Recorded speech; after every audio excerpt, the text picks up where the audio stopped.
Hi, my name's Mieon. For years after every family meal, I'd end up doubled over in the bathroom, shaking, sick, while my stepmother smiled and called it an allergy, and my father said I was just sensitive. I kept believing them, until the day he tasted it himself. What would you do if the people who fed you, raised you, were quietly breaking you at the table? And what happens when the weakest one finally stops being polite and starts showing the world? The wind carried that brittle bite of late autumn as I turned onto Magnolia Lane, the trees on either side bare-limbed and leaning, as if trying to pull me back. My hands tightened on the steering wheel, the leather cold beneath my fingers. I pulled up in front of my father's house, the house that had once been ours, back when things made sense. It looked like something out of a magazine spread.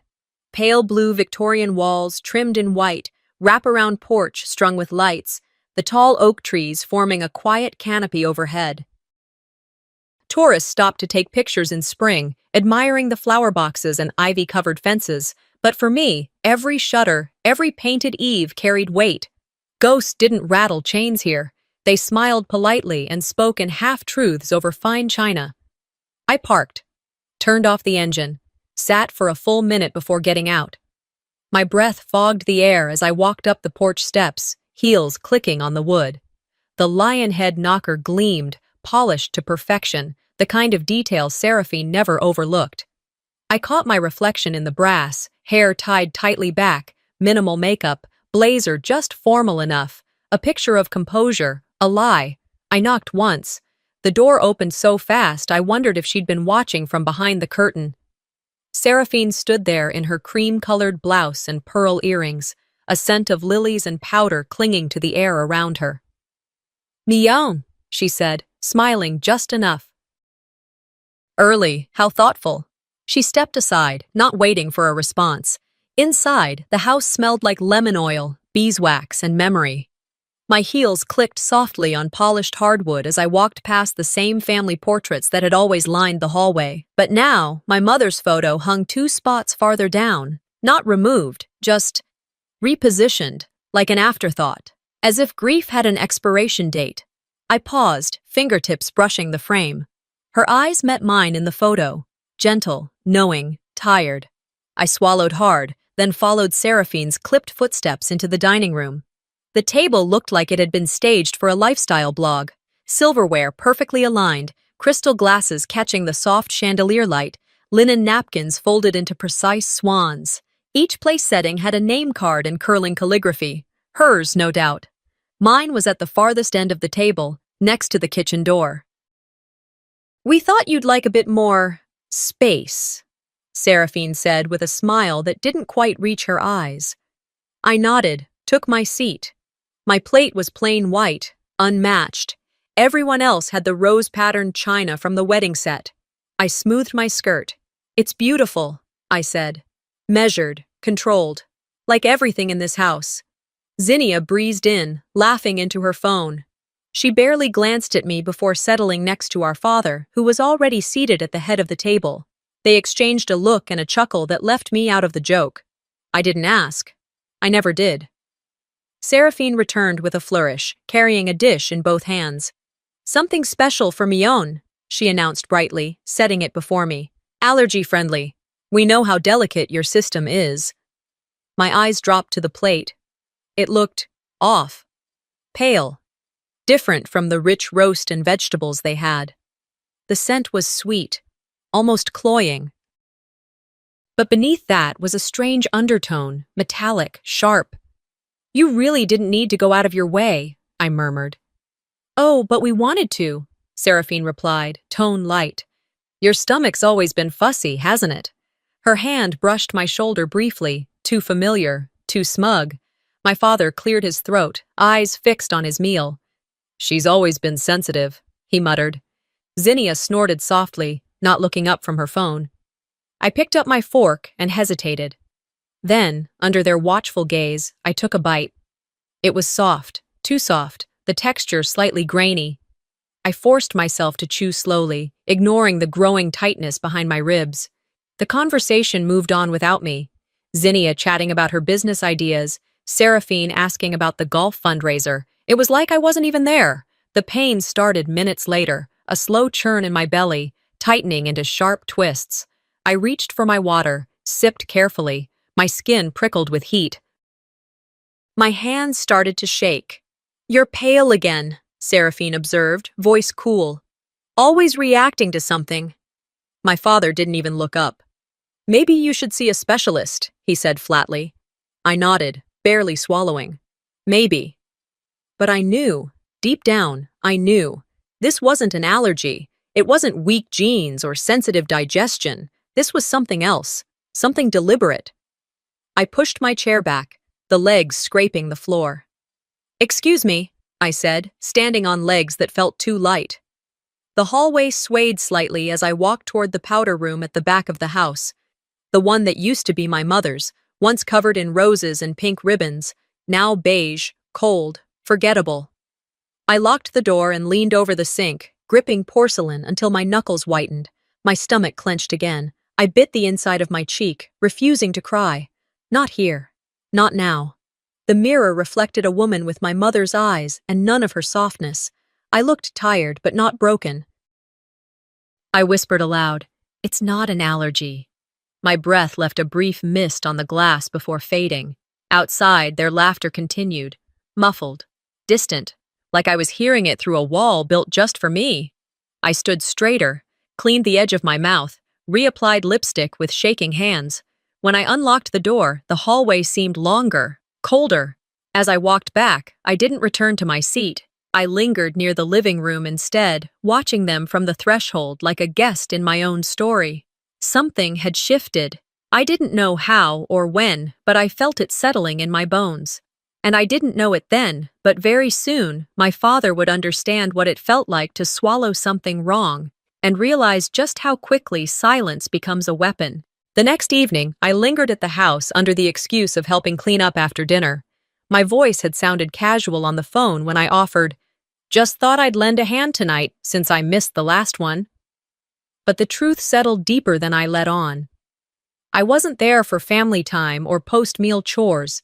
I was there to see, really see, what they did when they thought I wasn't looking. To confirm what I had already begun to suspect but dreaded acknowledging. The kitchen was warm, dimly lit by the sinking sun bleeding in through the wide windows.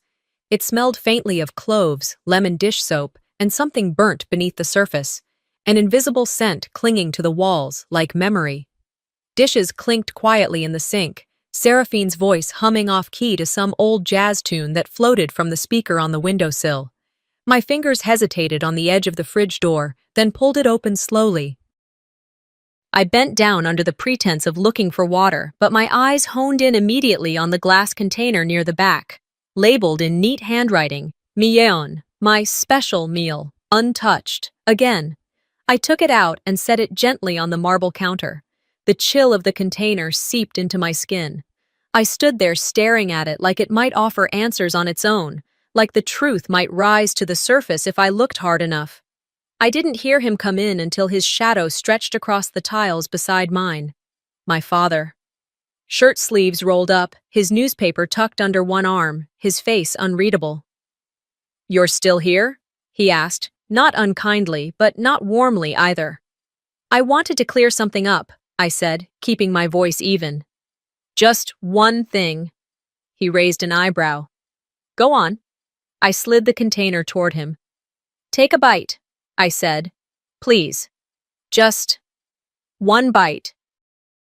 "So you know what I've been eating?" He looked from the food to me with a puzzled frown, then gave a quick laugh. "Milleon, come on. What is this? Some allergy protest?" "No." I inhaled deeply through my nose to steady myself. "If nothing's wrong with it, then it won't matter, right?" He sighed. "You've always had a flair for drama." I didn't respond, just stood there, still and waiting, while inside me, something tensed like a string pulled too tight. With a quiet grunt, he reached for a fork and opened the lid. He took a modest bite, chewed, swallowed. "Tastes fine," he said with a shrug. "Nothing wrong. You're just delicate." Delicate. That word, dismissive and condescending, hit harder than any outright insult, like my pain was a character flaw. "Dad," I said, trying to keep my voice from shaking, This keeps happening at every dinner. The only food I eat is what she makes. And every single time, he was already turning away, setting the fork down like the conversation bored him. You've always been sensitive, Miyun. You get these ideas in your head and— I'm not imagining this, I snapped. My throat tightened around the words. Just then, Seraphine glided into the kitchen, a glass of bourbon in one hand, the other trailing casually along the counter as if claiming the space. Everything all right in here? She asked, sweetly, with just the right note of concern. Without waiting for an answer, she handed the glass to my father. Long day, darling? He accepted it and exhaled. Just trying to talk some sense into her. She gave a practiced, sympathetic smile. Sweetheart, you worry too much, she said to me. Some people just have weaker constitutions. That's nothing to be ashamed of. Her voice was honey, and her words were poison. I wanted to scream, to hurl the container across the room, to beg them, see me. But I didn't. I picked up my coat from the hook near the pantry and slung my bag over one shoulder. Forget it, I said, cold and quiet. You've already decided who I am. Neither of them moved to stop me as I pushed through the back door. The evening air slapped my face with a breath of damp leaves and distant wood smoke. I stepped out onto the patio, letting the door shut gently behind me. I stood there, gripping the railing, trying to slow my breath, trying to stop the burn of tears that threatened behind my eyes.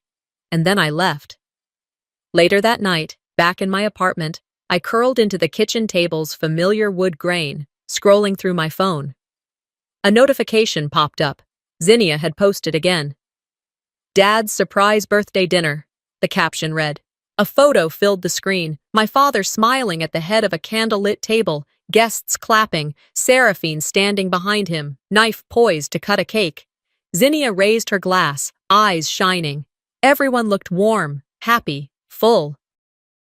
Except me, because I wasn't there. I scanned the tags. My name wasn't among them. More pictures followed. Laughing faces, opened gifts, Seraphine kissing his cheek like a well-earned prize. I zoomed in on the background, desperate to see anything, a spare chair, a place setting with my name, but there was nothing. I hadn't even known the date. The shame started as a slow sting and then bloomed, spreading up my throat, behind my eyes. It wasn't anger that hit me first. It was something lonelier, like being ghosted by your own life. I opened my own gallery, flicked through the years, family trips, holidays, milestones. In the early photos, I was there, always beside him, laughing, smiling, included. But as the years slid by, my position at the table shifted, further from the center, then to the edge, then gone. In the most recent albums, it was as though I had never existed. I stared at the phone until the screen dimmed to black. All these years, I had shown up. I had smiled. And I had tried to be kind, understanding, helpful. And still, I had been gradually, carefully, deliberately erased. Not in rage, not in chaos, but with quiet smiles and polite excuses. I laid the phone down and looked at the blank wall across from me. No photos, no clutter, just space. And I realized that space had a name. Me. If I disappear any further, I whispered, I won't even remember I was ever here. The silence of the apartment answered me, not with comfort, but with clarity. That night, I didn't cry. I got up, I poured myself a glass of water, and I sat back down with a single decision wrapped tight around my chest like armor. Next time, I'd bring my own food, and I'd watch every bite, because if no one else was going to protect me, then I would. No more excuses, no more smiling through it. I wasn't delicate. I was done. I stood outside the Caldwell house for a full minute before gathering the courage to knock. The Sunday sun warmed the porch, but it did nothing to soothe the cold knot in my stomach. Clutched in my hand was a gray lunchbox, the same one I had used during my time in Austin. It wasn't anything special, but today it was my shield. The door creaked open. No one greeted me. That was fine.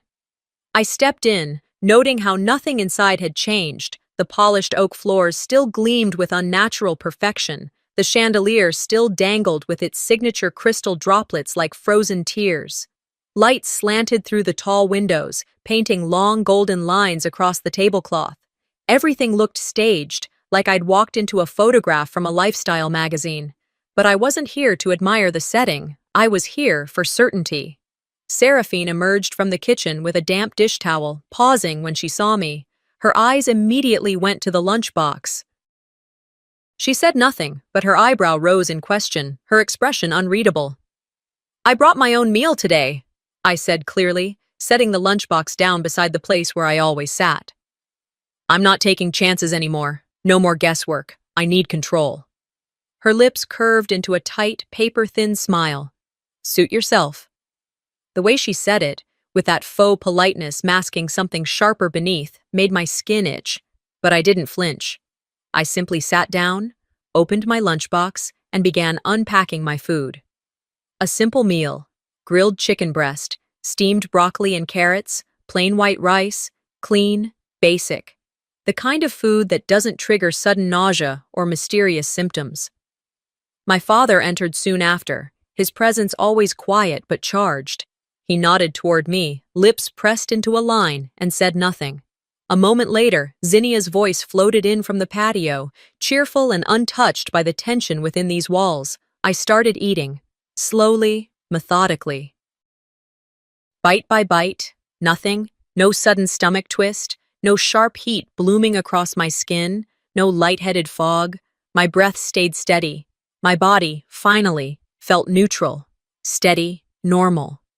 Across the table, Seraphine's eyes flicked toward me once, then again. My father's fork stilled midway to his mouth. I let the silence hang for another few moments, then leaned in slightly and said, just above a whisper, "You see, nothing happens." Seraphine set her fork down more forcefully than necessary, the metal clinking against her plate. "Maybe today's your lucky day." Her words slid across the table like oil, but I didn't let them stick. "Or maybe it was never me," I replied. "Maybe it was what I was given." She didn't answer. She didn't need to. Her silence was enough. Zinnia continued chatting about her travel plans, Paris in the spring, Bali in the fall, as if nothing about this family had ever felt broken.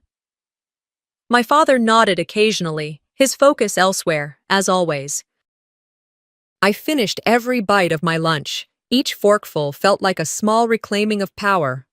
When dinner ended, I packed my container, thanked no one, and left without further word. Back home, the first thing I did was grab my journal. The one place where I told the truth without apology. "I proved it today," I wrote. "It's not me, it's the food." I paused, pen hovering above the page. The impulse to show my father sparked. Maybe if he saw this, he'd begin to question things. Maybe he'd ask what else he'd missed. But the flicker died just as fast. He would need evidence that fit his framework, not mine. So I tucked the journal beside my bed and left it at that. The next morning arrived gray and quiet. I returned to the Caldwell house again that afternoon, just for coffee, or so I told myself. Really, I needed to be sure, needed to feel my footing again. But when I stepped into my room and reached for the journal, my blood turned to ice. It was gone. The drawer where I always placed it, empty. No mess, no signs of a break-in, just the absence of something irreplaceable. I searched twice, then again. Every possible hiding spot, every nook, nothing. My chest hollowed out with panic. And then it hit me. Someone had taken it. Not a stranger. Someone who knew where to look. I drove back to the Caldwell house beneath a slate sky. The wind had picked up, shaking the bare trees like brittle bones. Every step I took up the porch felt heavier than the last. I moved through the hallway like a ghost, past the framed family photos, the piano that hadn't been played in years, and into the sitting room. The antique desk stood there like a sentinel, unmoved. But the drawer, the one where I sometimes left my journal when visiting, was open, empty. My breath caught. My hands curled into fists. "You must have misplaced it, sweetheart," came a voice behind me. Seraphine. I hadn't heard her approach, but she was there now, leaning against the doorframe, hands folded. Her voice was soft, laced with mock concern. I turned to face her. "No, I didn't, I said, my voice flat. She stepped into the room, a picture of calm denial. Mion, honestly, these things happen. Maybe it got mixed up with your papers. Stop. I stepped closer. You took it. She blinked, like I had surprised her with my tone. You're being dramatic. No, I said again, more firmly. I'm being clear. I know what I left. I know what it meant. And I know it's gone. We stood in silence. Her expression never changed, but something flickered behind her eyes. A shadow, a calculation. I didn't wait for another lie. I walked past her, into the kitchen. My footsteps echoed sharper now, my breath short. The air smelled of lemons and bleach. I stood where I had stood so many times before, near the counter, beside the fruit bowl. The same place I had felt sick, week after week, thinking it was just me. But now? I pulled out my phone. Quietly, discreetly, I placed it behind the bowl, screen angled toward the kitchen and the hallway beyond. I hit record. If she was going to keep watching me, it was time I started watching back. And this time, I'd have proof that couldn't be erased.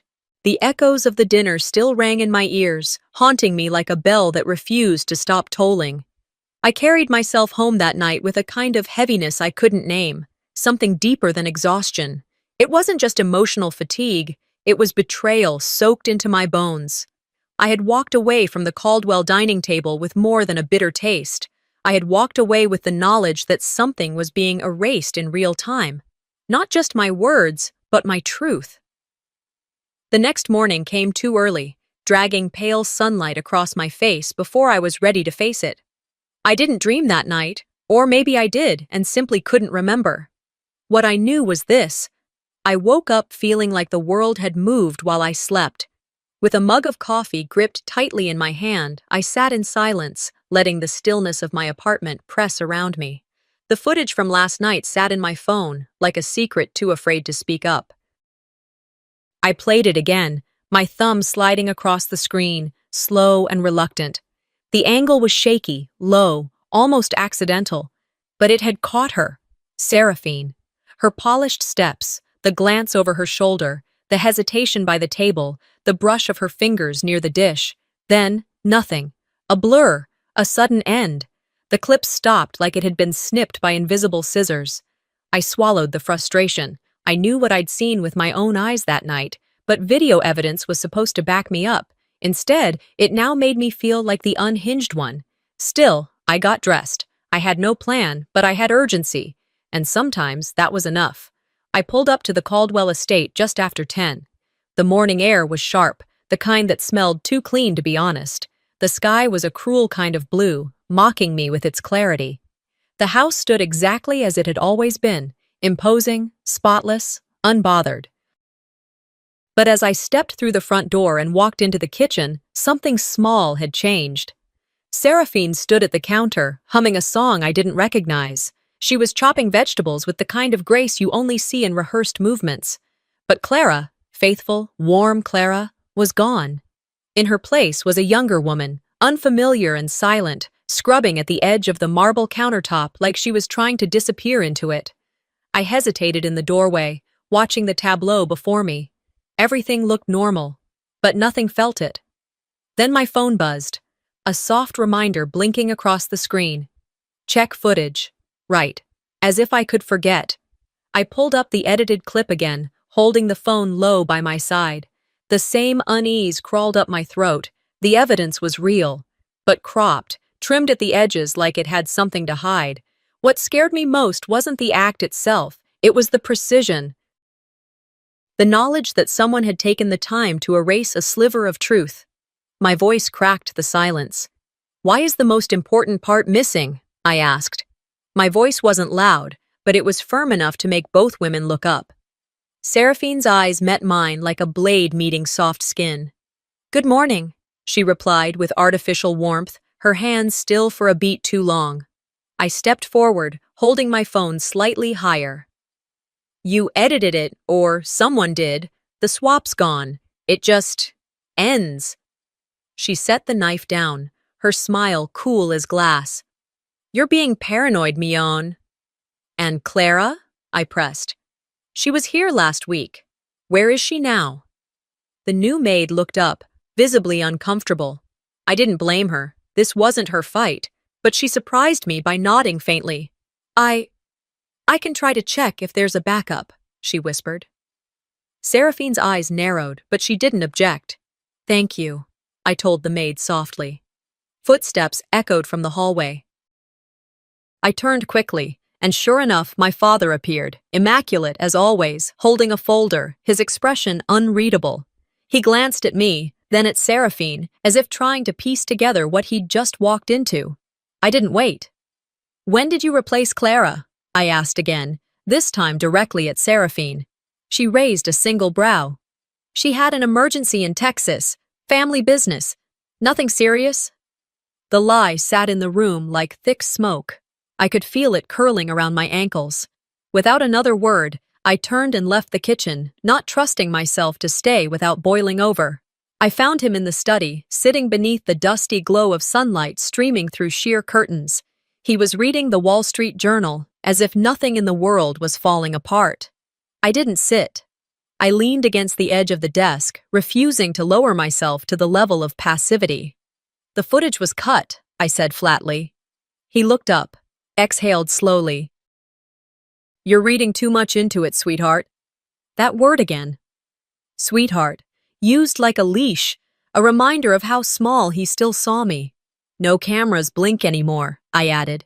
The whole system's gone. That's not your concern, he replied, already turning back to his paper.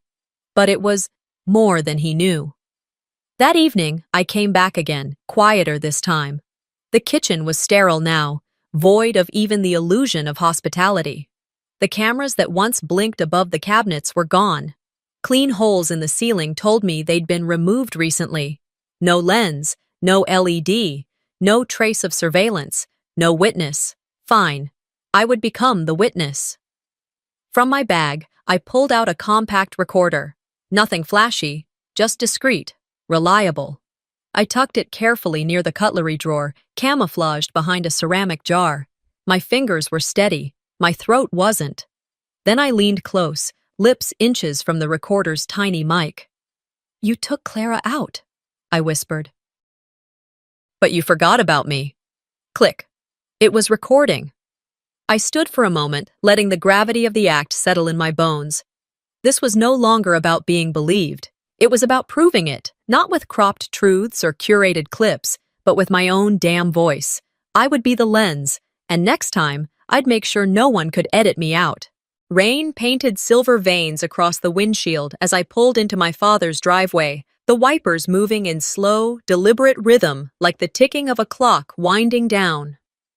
I sat there for a moment, watching the dim yellow glow from the house's windows. They looked warm, inviting even. If you didn't know the truth, if you were just a stranger driving by, you might imagine a family gathered inside, laughing over dinner. But I wasn't a stranger. I was the exception to the warmth, the shadow seated at a table built for facades. My grip on the steering wheel tightened, the leather creaking beneath my fingers. I forced myself to let go. I hadn't come here to eat or make peace. I hadn't come here to beg for understanding or play nice. I had come with purpose. I came with proof. The rain slicked my coat as I walked to the door. When it opened, Seraphine stood on the other side in a soft cream blouse, her hair perfectly arranged as always, her smile carefully calculated. Mignonne, she chirped, stepping aside. Early again, you're making a habit of it. I wanted to see the prep, I replied, stepping in and shaking off the rain. Her eyes flitted briefly to the bag slung over my shoulder, and then to the pocket where the faint rectangular outline of my phone pressed against the fabric. Her smile thinned just slightly. Still suspicious? I didn't answer. I didn't need to. The house smelled like roast beef, like Sundays used to, back when Mom was alive and holidays felt safe. Seraphine moved toward the kitchen, humming tunelessly under her breath. I followed, trailing my fingers along the edge of the doorway as I leaned against the frame. She bustled from counter to oven and back again, plating food with a grace that would have fooled anyone else. But I saw the tension in her shoulders, the way her eyes flicked to the hallway when she thought I wasn't looking.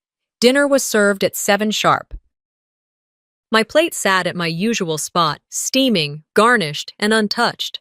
I folded my hands in my lap, watching the others. "You're not eating?" my father asked, his brow creasing as he sliced into his meat. "Not tonight," I replied. My voice was calm, but my chest thrummed with tension. My heart was pounding so hard it made my ears ring. He frowned, but said nothing more. The clatter of cutlery filled the silence.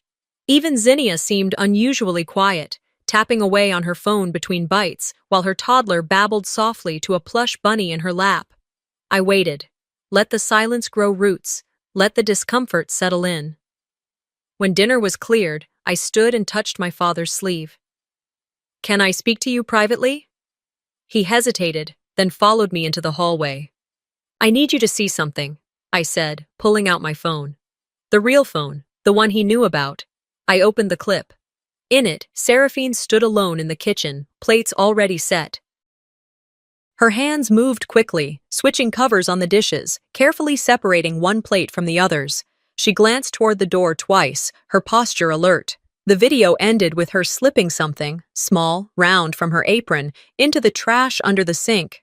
My father stared at the screen, jaw tight, face unreadable. When the video ended, he handed the phone back without a word. "You saw that," I said, voice trembling but steady. "You can't deny it now." He sighed, long, heavy. "Mieon, this has to stop." I blinked. "What are you talking about?" "This obsession. It's breaking your mind." "No," I said, louder now. "This is the truth. It's right there."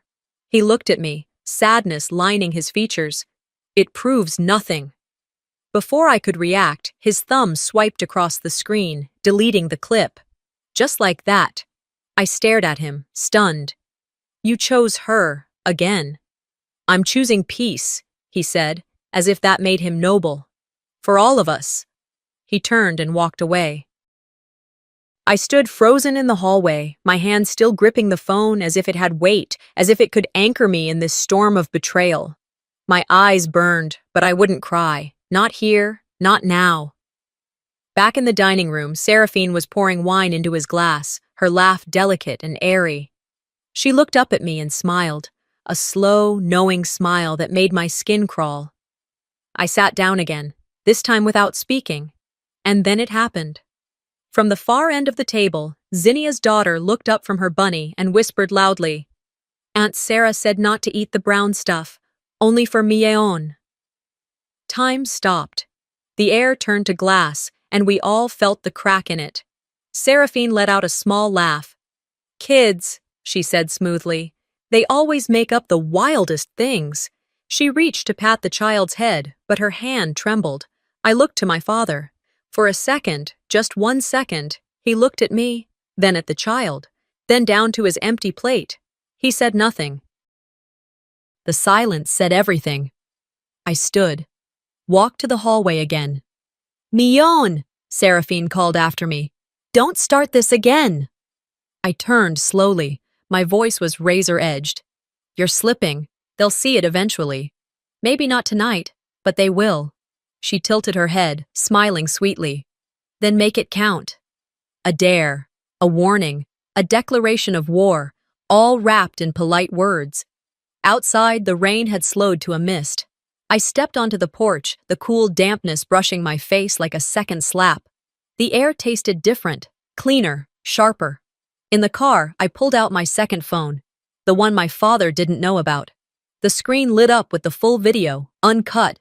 My hands didn't tremble anymore. "I'm done asking to be believed," I whispered. That night, I uploaded everything. I didn't really sleep. The night drifted in and out of focus, fragments of dreams laced with static, and the grainy echo of that dinner scene played on loop in my head.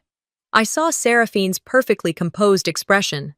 I heard my father's silence louder than anything he could have said. It all bled into my thoughts, refusing to fade with the morning light. When dawn came, I stayed in bed, the covers pulled up, but my mind exposed. The world outside my window was already awake, but I wasn't ready to meet it.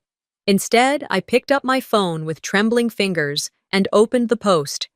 The video was still there, raw, unedited, brutal in its honesty. A hidden clip recorded from under a napkin, uploaded to my private page, now shared more times than I could count. I hadn't touched it since it went live overnight. I didn't need to. The views were climbing by the second. The ripple had become a wave. By noon, I couldn't sit still any longer. My bag was packed. I threw a change of clothes into a duffel, grabbed my laptop, a charger, and that envelope, plain, unassuming, but heavy with meaning. I didn't text anyone. I didn't warn them. I just got into my car and drove, letting the road stretch out before me like an unraveling thread of control. The trip from Austin to Charleston was long. I took the back highways, stopping for gas and bad coffee along the way. The longer route gave me time to breathe, or at least try to. My hands stayed clenched on the steering wheel, my thoughts knotted tighter with every mile. Somewhere past Baton Rouge, the skies turned dark, as if even nature was preparing for confrontation. By the time I reached the Caldwell estate, rain clouds had gathered thick over the mansion like a storm waiting for permission. That evening, the estate was buzzing with energy. Seraphine, ever the image of elegance and community spirit, had organized a charity dinner, complete with catered food, floral centerpieces, and a Facebook live stream that made the whole thing feel less about charity and more about performance. The guest list was long: local officials, business sponsors, church faces, neighbors who spoke in compliments and whispered in corners. It was her audience. But I had one too. I entered without fanfare. My dress was simple, my hair pinned back. I walked past the greeters and straight into the dining hall, nodding politely when necessary. I could feel the eyes follow me, not quite recognizing who I was until they squinted and remembered. The family didn't expect me. That was my advantage. Seraphine spotted me from across the room. Her smile faltered for half a second, just enough to satisfy me.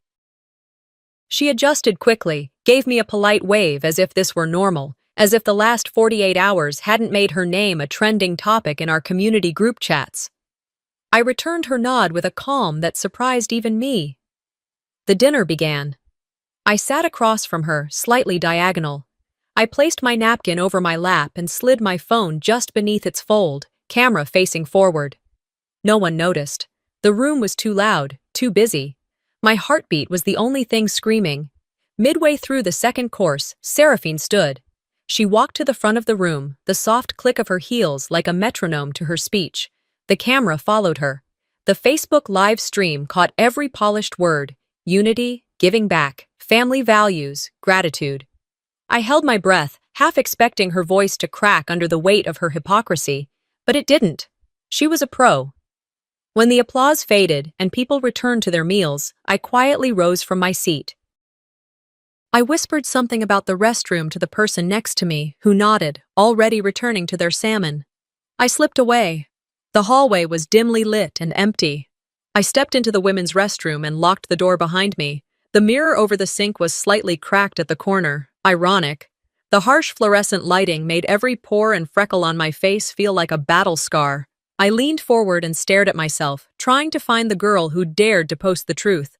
My chest heaved with nerves. I felt like I was about to break in two. Then I saw her. Not Seraphine. Not me. Her. My mother. She appeared faintly in the reflection, like a photograph caught in fading light. Her eyes, soft and worn, looked at me from inside my own. I blinked, and it was gone. Only my reflection remained. But the moment landed hard, like a rock thrown into a still lake. Grief mixed with something sharper. Anger. Resolve. I slid down to sit on the cold sink counter, my breathing shaky but controlled. Maybe it was a trick of the light. Maybe not, but something inside me shifted. For so long, I had been taught to keep quiet, keep sweet, keep small. But my silence never protected me. It only protected them. I whispered aloud, "You were never weak. They just needed you to be." Tears came, brief, burning, but I wiped them quickly. I washed my face, smoothed my dress, and stared back at the mirror again. No ghosts. No doubt. Just me. I walked back into the dining room. People glanced up. The live stream was still rolling. Seraphine had returned to her seat, her laughter too forced. I returned to mine, sat down tall, and smiled faintly. My hands were shaking under the table, but my face was calm. Later, just after dessert, I rose again. This time, I didn't say anything. I took the envelope from my bag, left it on the table beside Seraphine's plate, and walked out before anyone could ask questions. The content inside was simple: documentation, transcripts, and a USB drive labeled Truth. The car ride back to Austin was silent, except for the soft patter of rain on the windshield. My phone buzzed nonstop. Likes, shares, support, hate, disbelief. Words like liar, brave, troublemaker, hero. I didn't reply to any. I just drove through the night, windshield wipers slicing through the storm like I was cutting my way out of an old skin. 2 days later, everything changed. Around noon, I got a call from a number I didn't recognize. I ignored it at first. Then came the texts. The news had already broken online. My father had collapsed at home, heart, maybe stress. He was rushed to the hospital. No one knew how serious it was. I didn't cry. I didn't panic. But my hands froze around my coffee mug, and for the first time in days, my pulse skipped with something I couldn't name. Maybe guilt, maybe justice finally echoing. Maybe the beginning of the storm's second wave. I had been staring at my phone for what felt like hours. Maybe it was hours, after the first post about my father's collapse hit the internet. The screen's glow painted my face in pale blue as I sat curled up on the edge of the couch, knees pulled to my chest. My eyes were dry from lack of blinking, but I couldn't look away. Posts poured in relentlessly, blurry photos from distant relatives, speculation from people I barely remembered, and comments from complete strangers who had seen my kitchen video and now treated my family's downfall like a true crime binge. Some wrote, "Karma's real." Others said, "Hope he's okay, but wow, that girl warned them." One simply typed, "She knew. She tried to save him." Each notification lit up like a spark in the dark, igniting equal parts fury and heartbreak inside me. I should have felt vindicated. I should have smiled, but my hands wouldn't stop trembling. By dawn, the sky outside my apartment was a cold, steel blue. The kind of morning that feels hollow. At 9:17 a.m., my phone rang with a number I didn't recognize, but I answered anyway. "Miss Caldwell?" a measured voice asked. "This is St. Andrew's Hospital. Your father is in stable condition, but under close observation. It would be best if you came." There was a pause. I heard the unspoken tension behind her professional tone. Something wasn't right. I didn't hesitate. I packed a small bag like I was on autopilot. Water bottle, notebook, sweater, charger, my second phone, just in case. I left the apartment without brushing my hair, without makeup. None of it mattered. The streets were slick with rain, and puddles caught the light like warped mirrors. The drive to the hospital passed in streaks of traffic lights and the hum of windshield wipers. At the emergency ward, the scent of antiseptic hit me first. Cool, sterile. A nurse at the front desk took my name and nodded solemnly, leading me past curtained bays and quiet beeping machines. My father lay on a narrow hospital bed, pale and still. He had one arm across his abdomen, his other arm attached to tubes, and an IV drip. Machines beeped in rhythmic intervals, each tone a reminder of fragility. The man who had shouted over my concerns, who had sneered at my conspiracy, now looked like a ghost of himself. I stood at the entrance, frozen. Part of me, an angry, wounded part, felt grim satisfaction. The very food he had so casually defended had turned against him. But layered beneath that anger was something harder to define. Grief, maybe. The muscle memory of a daughter who once trusted this man to hold her hand at the doctor's office, to braid her hair clumsily, to carry her when her feet hurt. "Dad," I said softly, stepping closer. His eyelids fluttered. His voice came out hoarse, weak. "Millón! What did you eat this morning?" I asked, trying to keep my voice even. He blinked. "Just breakfast, like always." A young doctor entered, tablet in hand, and fatigue in his eyes. "We're still running tests," he began. "But early signs point to food-related toxicity. His stomach contents suggest traces of a non-edible chemical compound." "Poison?" I asked, too directly. He hesitated. "We're not calling it that yet, but it shouldn't have been ingested. At that moment, Seraphine walked in, her composure immaculate. A beige silk scarf draped neatly around her neck, her hair pinned back like she hadn't spent the night in an ER. Her voice was smooth. "I told him to slow down with his eating," she said, almost amused. "He never listens." I turned slowly to look at her. Her expression was unreadable. No worry, no guilt, no flicker of alarm. I didn't respond, just stared. Later, I sat in the hospital cafeteria with a cup of untouched coffee. The buzz of vending machines filled the silence. My thoughts whirled. The way she had insisted on cooking his meals lately, her insistence that I was delusional, her late-night pharmacy runs. My memory flickered back. One night, weeks ago, I'd seen her slipping out at 10 p.m. muttering something about needing antihistamines. I left the hospital with purpose in my steps, drove straight to that tiny 24-hour pharmacy near the outskirts of town. The clerk behind the counter, a kid no older than 20, looked up and immediately recognized me. "You're Seraphine's stepdaughter, right?" he asked, voice low. I nodded. "Did she come in late last month, around closing time?" "Yeah," he said. "We still have the security footage. She bought some odd supplement, said it was for her garden, but—" He trailed off. "It had one of those not for human consumption labels." My stomach dropped. "Can I see it?" He hesitated, then motioned for me to follow. In a back office, we watched the grainy footage together. There she was, Seraphine, hood up, sunglasses on despite the hour. She spoke to the clerk, then accepted a small box from behind the counter. The label flashed for just a second, a chemical compound banned from dietary use, commonly used as pesticide. She had smiled, signed the receipt, walked out. I copied the footage onto a flash drive, then transferred it to my second phone. My heart beat louder with every mile back to my apartment. This was it. I wasn't imagining things. I wasn't being dramatic. This was real. That evening, I sat in front of my laptop, lights off, just the cold glow of the screen on my face. I cued the footage from the pharmacy next to my uncut kitchen clip, the one where she insisted on serving the food herself. I wrote the caption in a single breath. "This is what you served us." I tagged her name. I hit post. Silence followed. Not fear, not regret, just silence. Outside, the rain tapped against the window like fingers knocking politely for entry. My reflection stared back, older, sharper, but at peace. And then, my phone buzzed. A message. From my father's number. Just 2 words.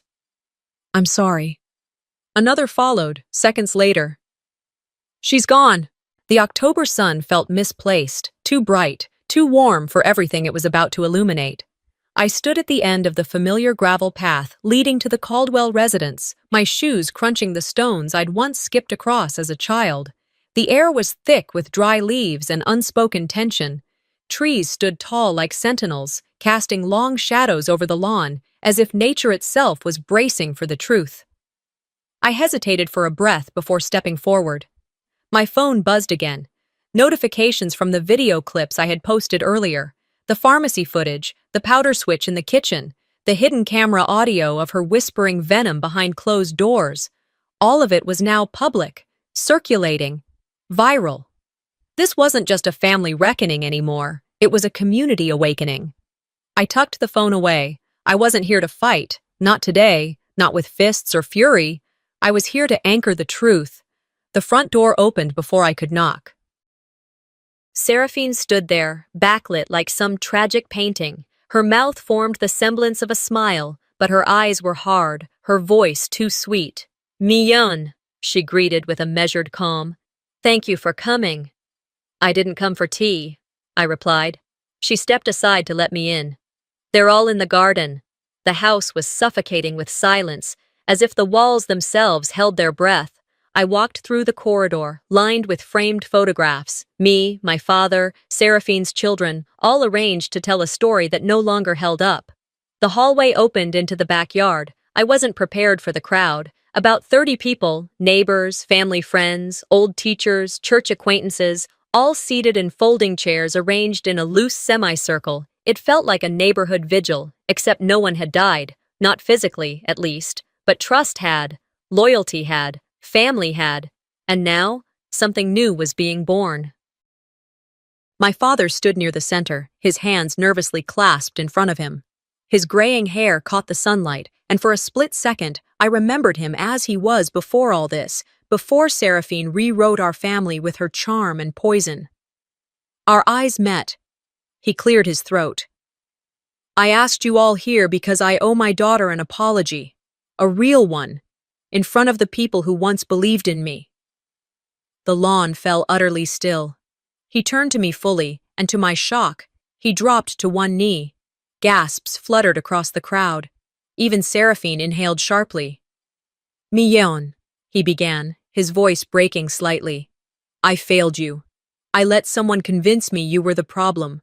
I let love blind me to your pain. And I let you suffer while I stood by and did nothing. My lungs locked. I stared at him, stunned. The man who once slammed doors in my face, who once told me to be quiet when I cried, now knelt before me, bending pride for the sake of truth.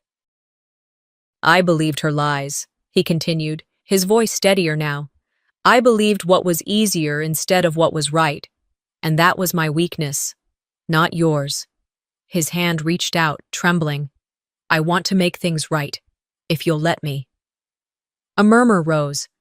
The weight of it all felt almost too heavy to stand under. I didn't know if I wanted this, if I could accept this, but then I felt the bracelet in my palm, the thin gold band I had kept for years, hers, the one my mother had worn the night she died. I held it up into the sunlight. She wore this the night I lost her, I said softly, my voice slicing through the quiet. I kept it thinking I would need strength, and today, I do. I dropped it gently into my father's hand. But I wasn't finished. I took out my phone and faced the crowd. One tap. The screen lit up. Video rolled. First, footage of the kitchen switch. Seraphine substituting ingredients, whispering to herself. Then the pharmacy receipts, with timestamps. Then audio. Seraphine's voice mocking me, calling me dramatic, laughing about my hospital visit. The faces in the crowd changed, flickering between disbelief and horror. This, I said, my voice hardening, is what she fed us, what she fed me. Seraphine lunged forward, her voice cracking into a screech. You ungrateful child! How dare you! The crowd recoiled. My father stepped between us. Seraphine, he said with finality, go. She laughed bitterly. You'll believe her now. After everything Leave, he repeated. Something in his voice stopped her. Maybe it was steel. Maybe it was shame. She stumbled back, mouth trembling, and turned toward the driveway. No one followed her. No one stopped her. I watched her retreat into the sun, her silhouette shrinking. Someone whispered, she poisoned her. Another added, call the police. My father remained still for a beat before turning to me. In his hand now was not just the bracelet, but a folded piece of paper. He pressed it into mine. The deed. To the house, he said quietly. It's yours now. I know it doesn't fix the years I let her hurt you, but maybe it can be the start of something new. I stared at the paper, then at the house. I don't want to live here, I said honestly, but I'll keep the bracelet. He nodded. Fair. As I stepped away from the center of the lawn, the crowd silently parted. Some averted their eyes, some looked at me with awe, others with guilt. It didn't matter anymore. I passed the garden gate, heart pounding, pulse steady. Each step away felt like shedding a layer of pain. I didn't know what forgiveness would look like in the future, or if it would come at all. But I knew this. Truth was not a weapon. It was an anchor, and I had dropped mine. Freedom isn't always about walking away. Sometimes it's about standing still while the storm breaks around you and letting it wash away everything that never belonged. The key turned in the lock with a soft click. I pushed open the door to my apartment and stepped into silence. Not the kind that screamed with emptiness, but the kind that felt like a fresh start. Faint streaks of golden sunlight crept through the blinds, warming the hardwood floor. Around me were boxes, some still unopened, others half sorted. A new life in motion. I dropped my bag onto the couch and sat, holding two things in my hand: the deed to the house I'd left behind and the bracelet I once wore out of obligation, not love. One represented control, the other a lie that wrapped itself around my wrist for far too long. It had been 3 months since the truth detonated in our backyard, since Seraphine's twisted web of manipulation was dragged into daylight. Since my father saw what denial had kept hidden for years, she vanished before the police could charge her, just disappeared, her social media wiped clean. My father never tried to explain, and I never asked him to. And now I lived in downtown Austin, a modest apartment, small kitchen, 1 bedroom, a window that overlooked the city skyline. But it was mine. Every morning, I woke to the sound of life outside, not surveillance. I made coffee without checking over my shoulder. I opened my blinds without fearing who might be watching. Freedom didn't look dramatic. It looked like quiet. I created a routine. Mornings started with coffee and classical music, always at the same volume. I opened my laptop at 8:00 a.m., sat by the window, and wrote. The words came out slowly at first. Choppy, hesitant, then more freely, like draining poison from a wound. I wrote about every memory, how I'd vomit after family meals, the whispers that it was just an allergy, how Seraphine would smile as she scraped my plate clean. I wrote about the hidden cameras she installed in my room, the food logs she kept, the way my father defended her, until the day he finally saw what she'd become. At first, I published under a pseudonym, Phoenix A, on a local blog. The post was simple: only the sick were fed. It was part confessional, part chronicle. I didn't expect much. Maybe some sympathy, maybe a few shares. But I underestimated the ripple. The blog post exploded. Within days, it had thousands of reads. Comments flooded in. People who said they saw themselves in my story. Others who were horrified, but grateful I spoke up. One comment stood out. You are not alone. Your voice makes space for others. Then the email came. A local publishing house editor reached out.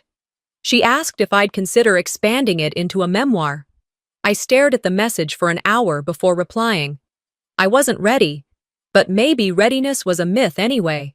So I wrote back, yes. I titled the book, Only the Sick Were Fed. Every page I wrote felt like cutting a thread of guilt, shame, or silence. My story wasn't polished. It didn't follow a neat arc, but it was mine. And for the first time, that felt like enough. One afternoon, as I was deep into writing chapter 14, about the day I found the hidden camera behind the dresser, there was a knock at the door. I wasn't expecting anyone. Peering through the peephole, I froze. Dad. He looked different, older, tired in a way that no amount of sleep could fix. His hands trembled slightly, and his shoulders slumped beneath his coat. I opened the door slowly. He didn't speak right away. Then, with a shaky breath, he held out a hardcover book. It was the same one he'd given me as a child, a story of a broken family trying to heal. I remembered hating the ending. You always said the ending was wrong, he said. His voice was dry, almost brittle. Maybe you can write a better one now. I took the book from him, my fingers brushing the frayed edges of the spine. Thank you, I said quietly. For coming. He nodded, eyes scanning the apartment. He stepped inside when I moved aside, almost timid. I gestured toward the couch. We sat. The silence between us was heavy, but not hostile. He didn't offer an apology, not directly, but after a long pause, he pulled a folded paper from his coat, the deed to the house. He slid it across the coffee table. I thought you might want this back, he said. I stared at it, the weight of it pressed against everything I'd fought to release. I already have a place now, I answered. But thank you. He gave a small nod, eyes rimmed with regret. I believed her, for too long, and that made me part of it. I know, I replied. My voice didn't rise. There was no fury left in me, just clarity. You betrayed me, but more than that, you erased me. You made me feel invisible in my own home. He didn't try to justify it. That I respected. I don't expect forgiveness, he said finally. But I wanted you to know. I'm listening now. I don't know what else to do. Then listen, I said. Don't rewrite the past. Just don't repeat it. We didn't talk for much longer. When he left, he didn't take the deed back. It remained on the table, untouched. That night, I picked up the bracelet one last time. Its weight no longer frightened me. It reminded me of what I'd survived. I typed the final words of my manuscript with tears in my eyes, but not from sadness, from release. The book's title had changed. Healing with Scars. Because I realized something important. Healing doesn't mean forgetting. Scars stay. They remind you of what you've endured. They prove you didn't disappear. The next morning, I printed the full manuscript, sealed it in a box, and labeled it for delivery. I paused by the window before leaving, watching the city wake up. My reflections stared back at me, older, firmer, whole in a new way. I touched the glass and whispered, I'm not healed, but I'm free. And sometimes that's the beginning of everything. Sometimes the people meant to protect us are the ones who do the most damage, but healing starts when the truth is no longer hidden. Miyeon's journey shows that silence doesn't mean peace, and speaking up, even when your voice shakes, can change everything. Have you ever questioned the version of the truth your family gave you? What would you do if no one believed you, until they finally saw it for themselves? If this story resonated with you, don't forget to subscribe to the channel for more powerful family stories like this one. Your voice matters, and you're not alone.